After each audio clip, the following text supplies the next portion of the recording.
l'objectif de l'équipe et du groupe pour ce week-end, c'est d'aller prendre les 3 points. Notre première victoire à l'extérieur, ça serait très bien dans la continuité de ce qu'on fait en ce moment.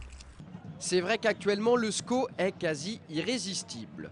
Les hommes de Jean-Louis Garcia restent sur une série convaincante de 4 matchs sans revers et sans encaisser le moindre but, avec à la clé un redressement spectaculaire après un mois de septembre noir.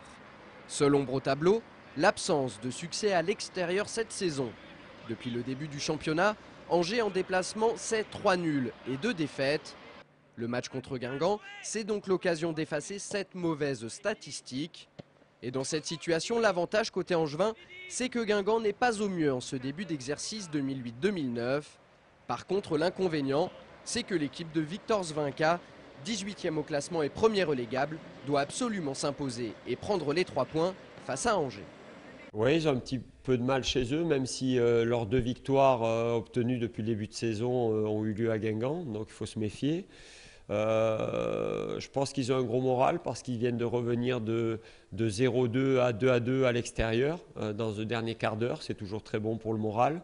Ils ont absolument besoin de points, donc ça va être un match difficile.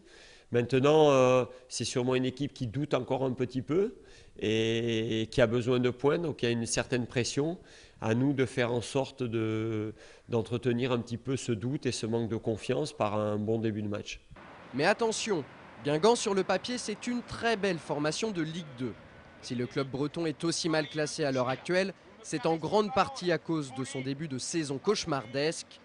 L'équipe du président Noël Le Graët a perdu ses 4 premières rencontres.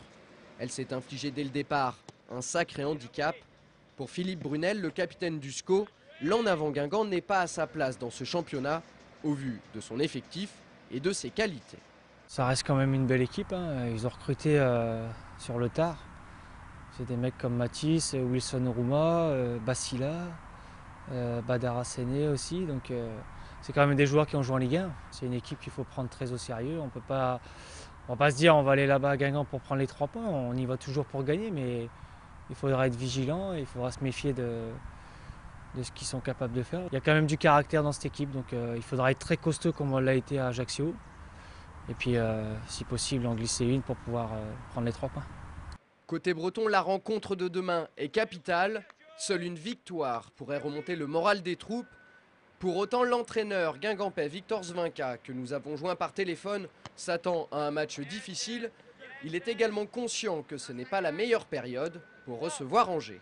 Depuis 4 matchs, ils ne sont pas pris de but, donc ça veut dire que c'est une équipe qui défend bien, qui est bien en place. Bon, maintenant, il n'y a pas que ça. Je sais que Angers est une équipe qui est très joueuse, avec des joueurs de qualité. Ils ont fait un bon championnat l'année dernière. Ils ont eu un petit trou après le départ de Ben Kafala. Ils se sont bien repris, donc une équipe à surveiller de près. Mais bon, vous savez, nous aussi, on a amélioration aussi. Donc un match à la maison pour nous, il n'y a rien d'autre que la victoire. Quant aux Angevins, ils se sont retrouvés aujourd'hui en début d'après-midi au centre d'entraînement de la Baumette. C'était l'occasion pour eux d'inaugurer leur nouveau bus avant leur départ pour Guingamp. C'est vrai que par rapport à l'année dernière, je suis déçu. Ça fait plaisir parce que je pense que, si je me rappelle bien de l'image, c'est mon 2e but contre Nîmes. C'est une image qui me fait plaisir. Peut-être qu'avec nos résultats, on aura un bus encore meilleur et pourquoi pas des couchettes et des PlayStation. Reste maintenant à espérer que ce nouveau bus conduira Angers SCO sur le chemin de sa première victoire à l'extérieur.